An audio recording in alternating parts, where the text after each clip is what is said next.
Afternoon, it's Friday the 24th of April 2020, just after 1 o'clock. Welcome to UK Column News. I'm your host, Mike Robinson. Joining me in the studio today, Patrick Henningsen from 21st Century Wire. Welcome to the programme, Patrick. Great to be with you, Mike.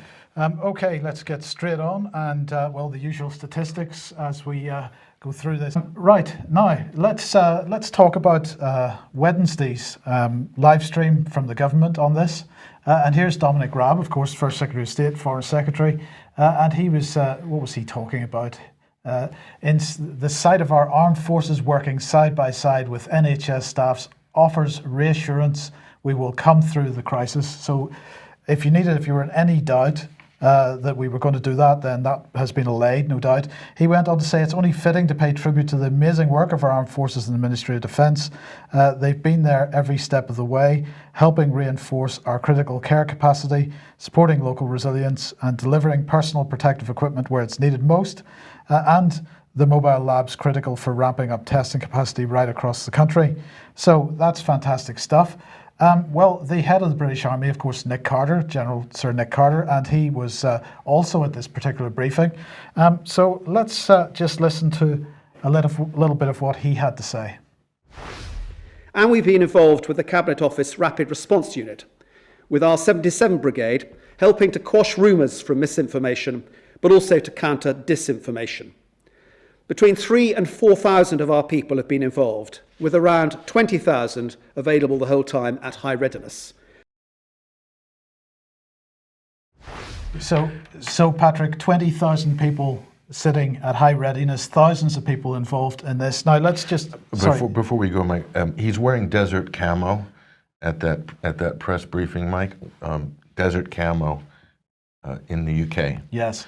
Where are there deserts in the UK? Where are the sand dunes? I don't know. Is there a war going on? I don't know, yeah. But look, in order to put this in context, to understand what this means, we need to go back to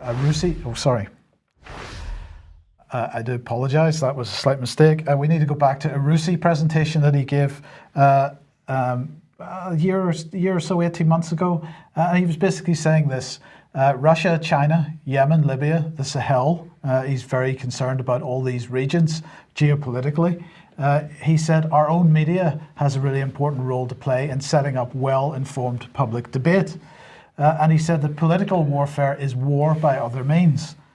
He went on to say this requires a fusion approach. This is very important. This is all about cross-government working together. So one of the features one of the things that he was pushing hardest during the live stream on Wednesday was that he's working with civilian agencies, and we'll come on to that in a second, but also right across government, all government departments. This is fusion, getting everybody working together. He said that NATO is turning its mind effectively to the challenges of the future, including China, and we're going to come on to the China issue in a minute. But he also had this to say. We also, though, need to continue to improve our ability to fight on this new battlefield. And I think it's important that we build on the excellent foundation we've created for information warfare through our 77 Brigade, which is now giving us the capability to compete in the war of narratives at the tactical level. This is what it's about. So when he says that he's got a couple of thousand people working full time on this, thousands of others working, on short notice to get involved. He's talking about information warfare, but he's admitting that he is waging this information warfare on the British people. Not only that, Mike, but what is Brigade 77? When you have thousands of people working on controlling the narrative, what are they? They're sock puppet accounts on social media. They're fake Twitter accounts, fake Facebook accounts. These aren't people who are working under their own ID or their own, and this is the behavior that the Silicon Valley companies, Mike, are sort of, telling people is not proper online behavior. The government is doing it with boiler rooms or people working at home now in the gig economy, I guess, for Brigade 77. Sock puppet accounts, trolling people in comment threads, Mike, with fake avatars. On your domestic population? Absolutely, wow. But it gets better because during that presentation he also said that they're working very closely with the Rapid Response Unit within the Cabinet Office. Now, Rapid Response Unit was set up in 2018. It was given a year to prove its worth, and then in August last year it was given permanent footing. The Cabinet Office Minister at the time was Oliver Dowden. He is now the Culture Secretary, and this is what he had to say: transforming the government. That's the wrong quote.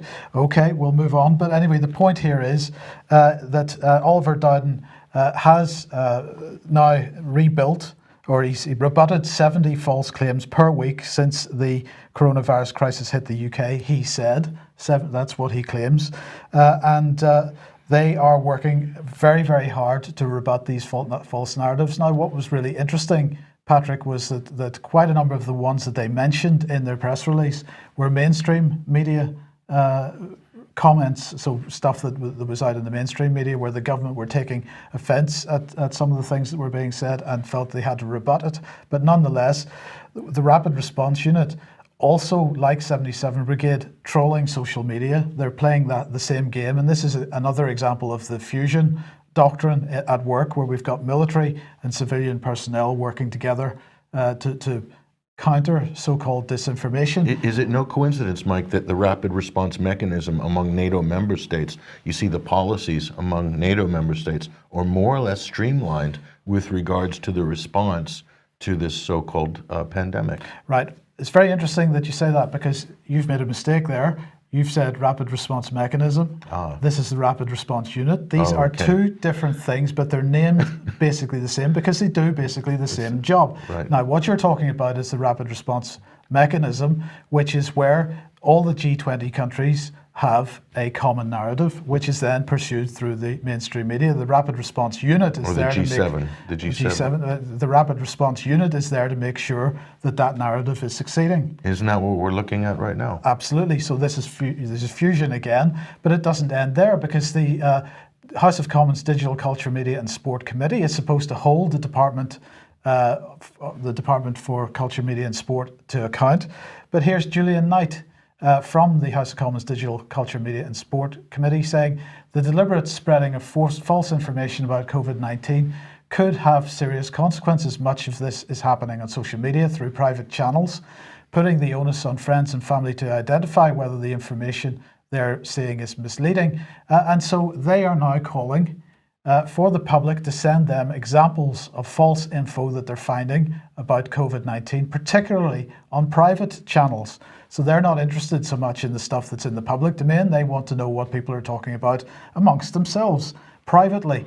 This is a level of Stasi type activity which is unprecedented in this country. We will ask government and social media companies how they're tackling it when the House of Commons returns. So they initially pushed this out about a week ago, and this is their position. And Patrick, I'm staggered by this. So the government's soliciting private chat conversations from the public on what people think might be misinformation. Absolutely. This is, again, working with 77 Brigade and the Rapid Response Unit to push this forward. Doesn't end there. Here is Solomon Elliott. He's an advisor to the BBC's Diversity and Inclusion Advisory Group. He's extremely concerned. Sorry, we put that on screen. He's extremely concerned that young people aren't getting the full picture and that they need help to understand the situation. He says that senseless witch hunts against 5G masks are a consequence of news illiteracy and influential figures peddling misinformation. Not prepared to accept that perhaps people's reactions might be something to do with the fact that the Fourth Estate isn't actually holding anybody to account or asking the right kinds of questions. No acknowledgement of that. But he now wants the idea of news literacy made part of the national curriculum. He says it's not sufficient to do the Cairncross idea of having Ofcom trying to promote news literacy. It's got to be actually part of the national curriculum and taught in schools as part of the day-to-day training programs in schools. Well, the problem with this approach, Mike, is that it basically eschews critical thinking. And as any good scientist or any good academic will tell you, it is their own research It is their own study. It is their own dogged determination to get the evidence and come closer to the truth that usually produces the best results and innovation and great papers and great work in academic and science. It's not from everybody following what the government is putting out in its press briefings and the mainstream media, basically acting as stenographers and repeating that and then pushing that through the BBC and now through the school curriculums. That is not how you foster innovation, is not how you build an intellectual base in your culture, in your country, Mike. Any great academic or scientist will tell you that. Okay, now if you like what the UK Column does and you would like to support us, then please head over to ukcolumn.org/community. There are options to do that there, and we would be very grateful for any support you can give us. Now, we were talking about China on Wednesday's programme and the building of a narrative, an anti-Chinese narrative. We're asking where that's going. Will it end with